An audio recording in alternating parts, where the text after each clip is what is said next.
In this video, I'll walk you through the steps of building our kitchen, and there were a lot more steps than I remembered there being, but it should be very helpful. You can see we pre-planned our measurements. We used 2 cabinets from Home Depot, the Glacier Bay brand. On the left, you'll see the thermal window panel that represents the kitchen sink and water cabinet that we hadn't purchased yet. But there's a few measurements to get us started. We use bathroom cabinets because they're only 19 inches deep versus kitchen cabinets are way deeper, and they'll take up a lot more space in the aisle. I think they're 25. I think the kitchen cabinets are 25 or 26 inches deep by standard sizes. So that saved us a foot of aisle space by using bathroom cabinets on both sides, both the cooler and the kitchen sink cabinets. The cabinet you see on the right is the cooler cabinet that we put our cooler in, but we'll be going over that in detail in a little while.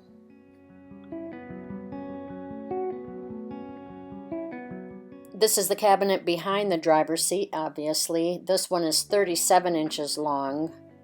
It came with the countertop, like I said, and the sink bowl, which we pitched. Haven't put the handles on it yet. We'll talk about how we bolted the cabinet to the floor.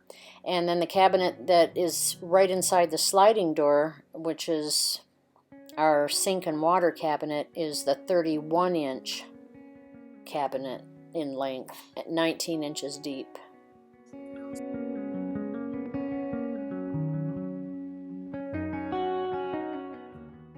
We designed our cooler cabinet so we had easy access to our cooler. Having a German Shepherd travel with us, we didn't want to do the slide out onto the floor refrigerator setup. So this is really super easy to access. And also we didn't want a front door cooler because our power is limited. We have plenty of power, but we want to be careful, like with our water, to use our power wisely. So the dorm style refrigerators, when you open them, all the cool air spills out onto the floor, and then when you close it, it has to kick on and replace all that cool air. With the chest freezer, of course, hot air rises, so when you open the chest top, flip that up, your cool air sinks down to the bottom of the cooler. So that's why we did this arrangement, and it worked out really well. It's very, very comfortable to use, conserves power, and we love it.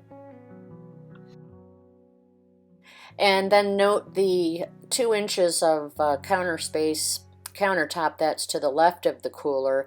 We put that in there so that we can lift that up. It gives it a more finished look, but if you lift that up, then you can reach your arm down in there to grab onto the handle of the cooler to lift the cooler out.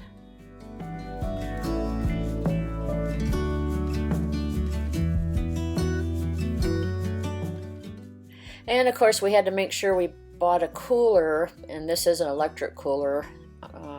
I can touch on that if anyone's interested, but we had to make sure that the cooler that we bought would fit inside of the cabinet, of course, before we committed to all this. So we were careful to do all our measurements and make sure that the cooler would set down inside of the cabinet. And of course, being a power cooler, it's super efficient, but it's heavier than, you know, your average ice chest, which with ice and groceries is going to be heavy anyway. So Jay built a cradle or a platform that's really strong to support this cooler inside of the cabinet, and we'll show you that. Hey gang, this is Jay again. Pam asked me if I'd just do a little explanation on how this cradle and framework was done. I would suggest this is probably very precision, so you really would want to use a table saw to cut this. But anyway, it supports this heavy chest, and of course when it has food and everything in it, it's going to be heavier than one would normally expect. So this will stop and hold this cooler and stop it from moving around and so forth. Support it very well, probably a better way of saying it. You see that it was also how the frame was built into the bottom, and then that is bolted down to the floor. just like the beds were done. So it's extremely secure and will hold a great deal of weight. What's really precision about it is you've got to have that measurement exactly right, because the cabinet actually fits down over that. And if you're off, it sure obviously is not going to fit. Anyway, that's really about all there is on that. Again, I do suggest that you use a good table saw to make these cuts precision that you need if you're going to fit it and do it this way. Okay, you can see where the cabinet is lying on its side, and the part of the floor brace is fitted up in there. That is actually to make sure the measurement is exactly right before I got it bolted down to the floor, because the cabinet just fits down over that. Next, you'll see how that frame was bolted to the old seat mounts with J-bolts, and then angles in the corner. Because remember, this is going to have to hold quite a bit of weight, and so then it's bolted in with J-bolts down to the floor, and then the cabinet is set down on top of that, and the cabinet is then screwed into that brace. And from there, that's really about all there is to it. It's just a precision thing. You have to take your time to do it and make sure that you get it right.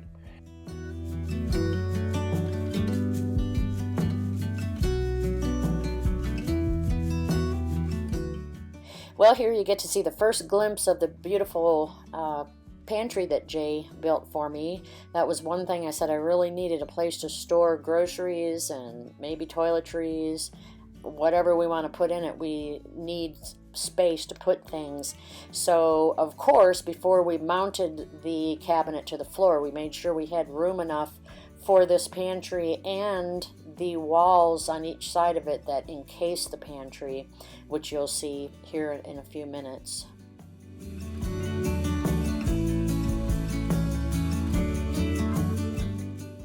And here you can see a couple of pieces of scrap wall on each side of the pantry, and it looks like our math was perfect.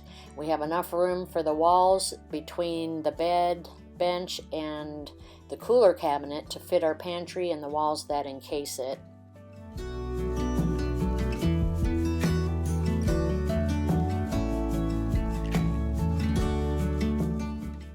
We have 3 walls on this cabinet.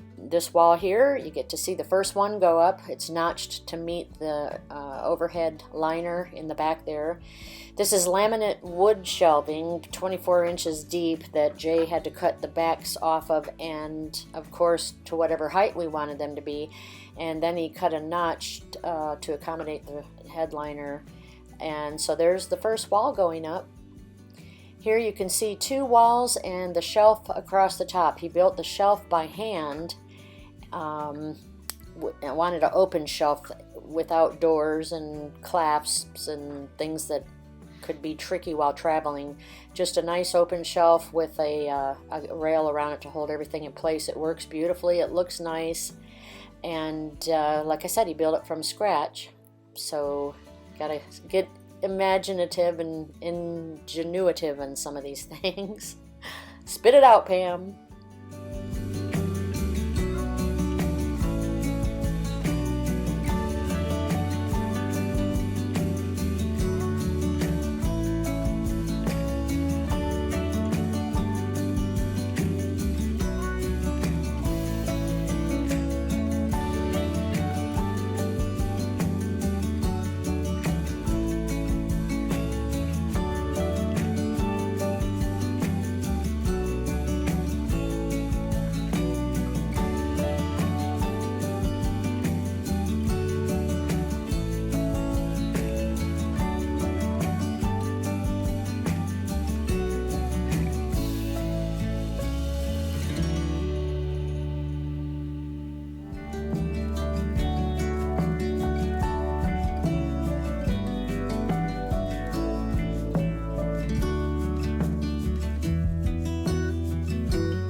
Here's the last piece of furniture on our build, which is our water cabinet.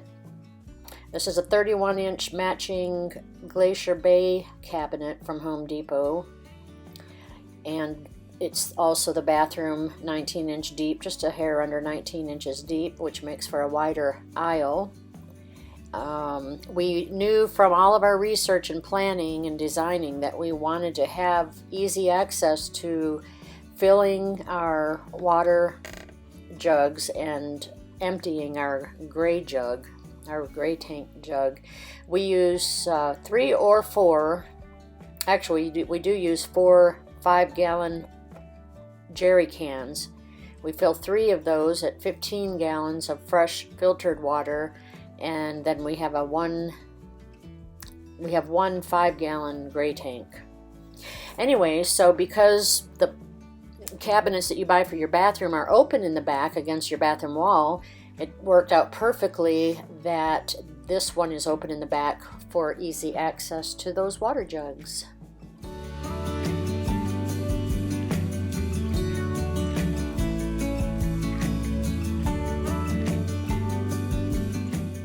Before we get into the plumbing, just wanted to talk about our butcher block tabletop that flips up. Those are mounted on shelf brackets. They're 20 inches long, and I stand corrected. I said they had a 55-pound weight load. These actually have a 330-pound weight load.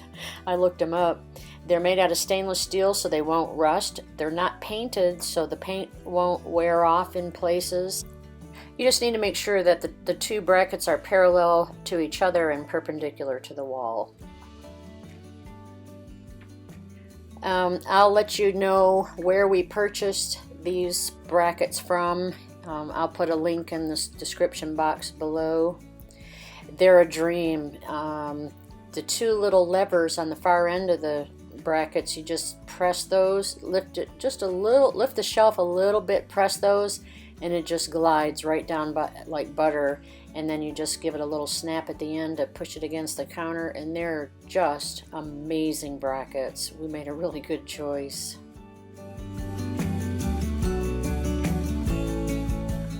If you're wondering where I got this gorgeous piece of butcher block, it was actually built into this kitchen in the house that Jay and I bought, and I had removed it so that I could make an electronics tray in its place because I didn't want to use the butcher block because it was so beautiful, and plus it was heavy and I just never used it, and after 3 or 4 or 5 years of not using it, I took it out and made a better use of that space. And so I said, we'll use it someday for something, and boy, we sure did. So maybe if you go to one of the big box stores, see if they have a butcher block piece like this that's trimmed and that they sell with their kitchen renovations. That is surely where ours came from.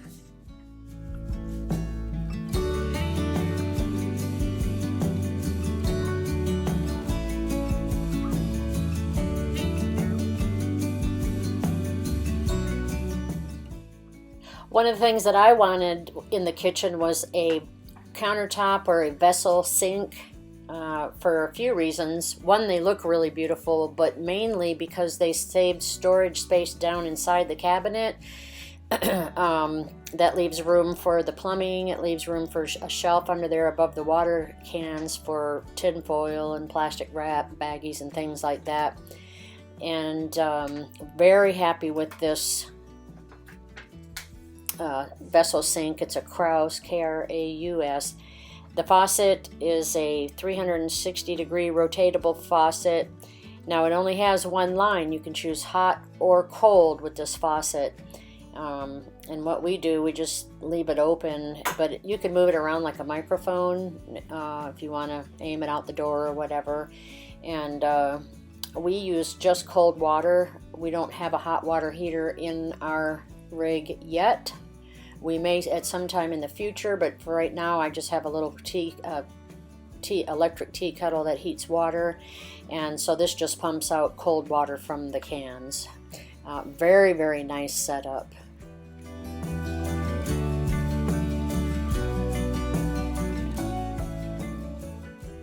Okay, so here's, that's my dinner and computer tray where I'll sit and play. And Jay has one too, as you know. But here's my kitchen cabinet. The water tanks are in that cabinet, of course. And then there's the, I wanted a big sink because with dogs and mud and dishes and everything, I just wanted a nice big sink. With the sink being up top, it saves storage space inside the cabinet, so I got a vessel sink, which is nice. It just has a little push down thing, so you don't have to keep track of the plug. But anyway, there was so much storage space wasted above the water tanks that I said, Jay, and I came up with this idea, is a flip-up drawer because you can't pull it out. It looks like I'm going to have enough room for maybe put some kind of a board or something across there and have 2 levels of baskets there. Look at that. Look at all the stuff. I mean, where are you going to put all that stuff? So there's my junk drawer on the right, and then just minimal silverware. I'll wrap that silver with a rubber band so it doesn't rattle. And that's my dish mat and whatever we want to put in there in the junk drawer. I also put one over here because this is the cooler cabinet. You just drop the cooler in this big hole. We had this space left here, so I'll put a little liner in there and we can just put whatever we want in here. If we want to, maybe I'll get another one of those clear, I'm sure I'll probably get another one of those clear baskets to drop down in there.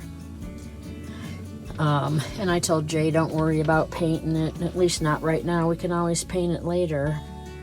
But anyway, that was going to be dead space because this cabinet down here, see, look at that whole big drawer that I created, and the countertop, of course. This is the gray water tank. Yep. All right. This, you don't have to worry about using a P-valve. You can get these online, Pam. You'll have notes on that. This just runs down from this vessel sink into this tank. When you're ready to, this gets full, it's just a matter of siphoning it out. And next you come to your... With biodegradable soap, of course. Yeah. Next comes the 2 5-gallon freshwater tanks with flexible hose. There's a hose that goes down to the bottom of the tank. This is a 4-way manifold valve. I'm only using 2 of them, but I still have 2 more that are open in case we want to add anything. And that will... and these lead to where? Well, these lead up. You have to come in and look at it the other way. Yep, down to the foot pump. Well, this from here goes to the foot pump. Here is the feed going down to the foot pump right there, yep. And this one that you see barbed wire is the one coming back to the faucet. Yay! Okay, so the plumbing is completely done. This is an extra freshwater tank if we want to make it that, but actually the propane will go in here. Yep, propane tank. All right. We're using a manual freshwater galley pump instead of a 12-volt power pump. Starting out light on electronics, and we can always upgrade to all these other things later. Looking forward to air conditioning. If anybody has any good air conditioning units that are dependable and not loud, but that's going to be probably next year. Anyway, this foot pump works great for what we're using it for, and can't beat it. And just as we're conserving power by using a lot of USB things, a lot of solar items, which we'll get into lighting later, also need to conserve water. And if we ever do get a 12-volt pump, I don't know, it's going to have to just give a little water at a time because it's not like being home. With water limited, the foot pump absolutely helps you control that usage. We don't have the water jugs in here right now, but these are quick release valves that just plug right into the tops of the jerry cans, and they hold pressure so that the water doesn't run out of them when you release them. And then that way, when you want to fill your jugs or take them out or put them in, just quick release, and there they go. Here we have the quick release valve, or coupler, or whatever you wanted to call that. And so you just press this here, and that releases what I just showed you outside.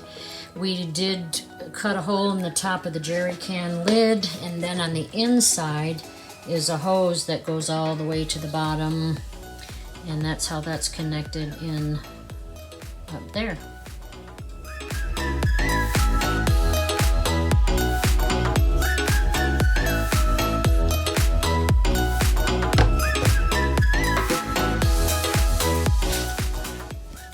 I'll put something down in the description box on these. So the thing I have circled in red here is a HEPVO valve. What it has is inside of it, it has a self-sealing membrane. So when water runs out of the sink and into your gray tank, once it passes through this valve, the membrane inside of it closes, and it blocks the smell of anything inside of your gray tank from coming back up into your van. It also eliminates the need for water, which collects in a P-trap, so you don't have to worry about freezing pipes in your rig, and I really highly recommend it.